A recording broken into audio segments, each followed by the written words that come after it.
Have you ever been called for jury duty? Yeah, I did. I got called for federal jury duty a few years back. The summons showed up in the mail and my stomach just dropped. I was already in a really tough spot financially. I just started a new part-time job, working hourly, and it didn't offer any benefits. Every single hour I worked counted, because if I didn't work, I didn't get paid. Missing even a few shifts could mess up my rent for the month. The summons said the trial could last a week, maybe even 2. That meant a lot of lost wages. But then I looked at the per diem they offered for jury duty. It wasn't much, but it was something. I thought maybe I could just barely make it work, scrape by, and at least have some income coming in. So I didn't try to get out of it for hardship. I needed the money, honestly. I went through the whole jury selection process. It felt really intense. They asked all these personal questions. I just tried to answer honestly, but keep it brief. Eventually, they picked me for a trial. It was a felony assault case.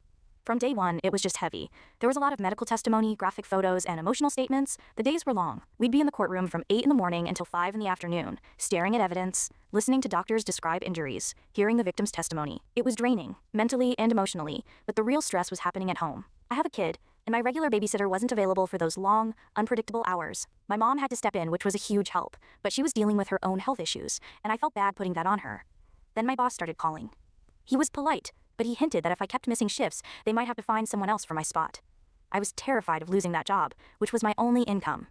Every lunch break, I wasn't thinking about the case. I was on my phone, trying to sort out childcare, trying to calm my boss down, trying to figure out if I had enough money in my account to cover rent that month. One day, the victim's testimony was just gut-wrenching.